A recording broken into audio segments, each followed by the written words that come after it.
After a successful stint in the EFL Cup in midweek against Blackburn, Chelsea returned to Premier League action with a Monday evening London derby against Spurs at the Tottenham Hotspur Stadium. But who will play, and how did Chelsea win? Let's get to it. Lads, lasses and the rest of the masses, welcome back to the channel. I'm Mono from MonoCFC and welcome to the lead-in. Like always, I'm going to be predicting the lineups that I feel will play and show how I believe our team could set up tactically. So, without further ado, let's firstly look at our opponents for this match. Tottenham are currently sitting right at the top of the Premier League table as of recording. 8 wins, 2 draws and 0 defeats see them sitting pretty above everyone else, currently undefeated. They've obviously started the season exceptionally well under the new manager, and that was typified with the 2-1 victory over Crystal Palace last week. Similarly to our last opponents, Chelsea have a lot of history with Spurs, going all the way back to 1909. Over this 100+ year tenure, the Blues have gotten the better of Spurs on more occasions, and even recent history suggests that Chelsea have had the better of their North London rivals, with last season being an exception to the rule. Obviously, the two sides are both vastly different to how they were last season, but Spurs will be looking to do a repeat of that last match against Chelsea on their home patch and stay atop the Premier League mountain. So, how will they plan on trying to achieve that? Let's look at the team. Tottenham, managed by the enigmatic Aussie Ange Postecoglou, have one system that they've employed all season to such success, and it's the 4-2-3-1. So, I'll be lining them up the exact same way for this one. First up in goal, I'm going to be putting in Vicario. This man came out of seemingly nowhere to be one of the best goalkeepers in the league in terms of current form. Every single game he seems to come up with a match-winning save, and there's no doubt he'll start this one. For the back four, I think this will be largely unchanged from their core four they usually use, but there will be a small tweak here due to injury. Over on the right, I'm going to be putting in Spaniard Pedro Porro at right back. The centre-back partnership is the same one that's been so successful for Spurs as of late, Christian Romero on the right with Mickey van der Ven on the left. As for the left-back, there's a possible change here. Udogie has a small knock and his replacement Ben Davies went off injured in the last game too, so I'll be putting in Emerson Royal as a makeshift left-back. Moving into the midfield, the two sixes will be occupied as ever with ex-Brighton man Yves Bissouma and Senegalese Pape Sarr. For the three attacking midfielders, I'll be changing this slightly too. However, Dejan Kulusevski retains his place on the right hand side. In the middle will be the star man of this Spurs team, James Maddison. Over on the left will be the one change I'm making here. With his instant impact off of the bench, I have a small suspicion that Ange will play Brennan Johnson here over Richarlison. This leaves the final player. Up top, spearheading the team will be South Korean superstar Heung-min Son. Now, as I've said in the past, I'm going to be moving away from the tactical side of things in these previews and stick to putting that in my tactical breakdowns after games, so I'm not going to talk at length about Spurs here, but I will point out a few things of note about them. Let's be straight up. On the attack, Spurs are the best team in the league right now. Maddison and Son are the elephants in the room here, with them both being on fire all season and combining excellently despite their short time together. As a person who lives in the east of England, I've loosely followed Norwich City for a very long time now, and even back when he was there, James Maddison looked like a superstar. In my Premier League predictions, which you can watch here if you haven't already, link is in the description or in the top right hand corner, I put Spurs much higher than most because I was so convinced that Maddison, and Harry Kane at the time admittedly before he left, was going to carry this team on his back, and that's what he's been doing so far this season, providing goals and assists as well as creating big chances. Another thing for us to watch out for is the centre-back pairing. Romero and Van der Ven have been excellent so far this season, and their skill sets really complement each other. Romero loves to push up high and try to win the ball, and Van der Ven is excellent at recoveries with his crazy amount of pace. Along with Vicario in goal, they have shut out so many teams already so far, and will be looking to do the same to us in this one.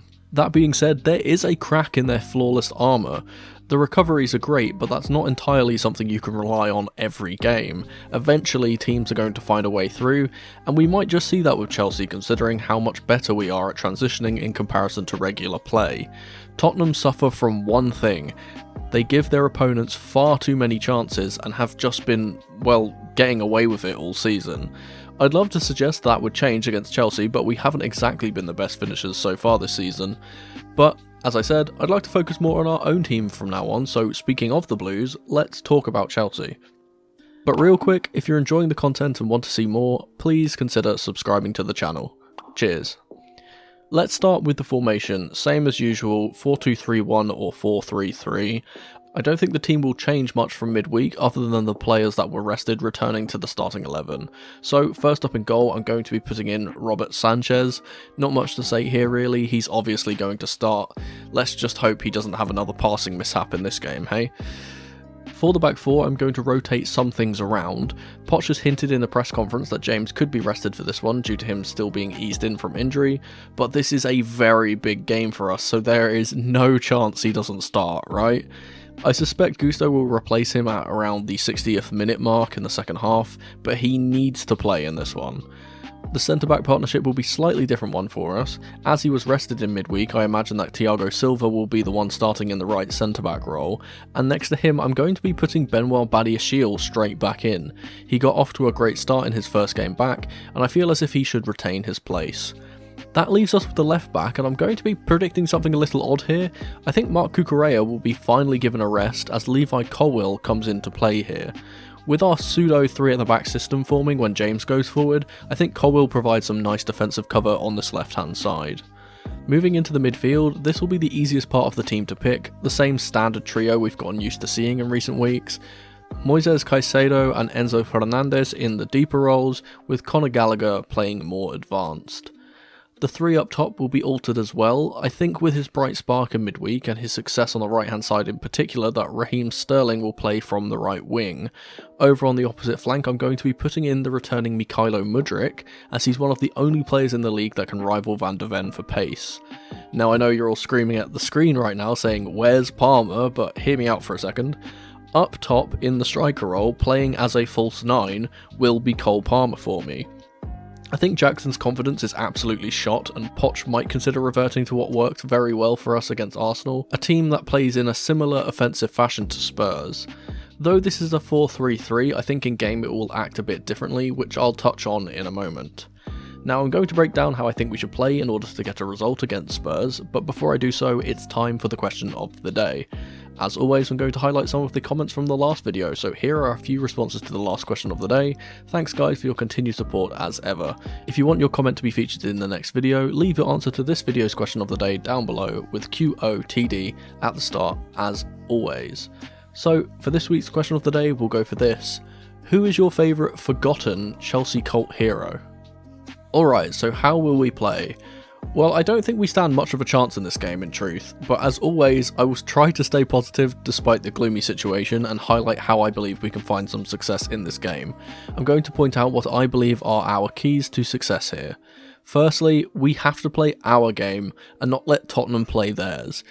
Their entire game plan hinges on them creating chances with accurate through balls or neat patterns of play in the wide areas. We need to limit how much possession they get and keep a hold of the ball for the most part.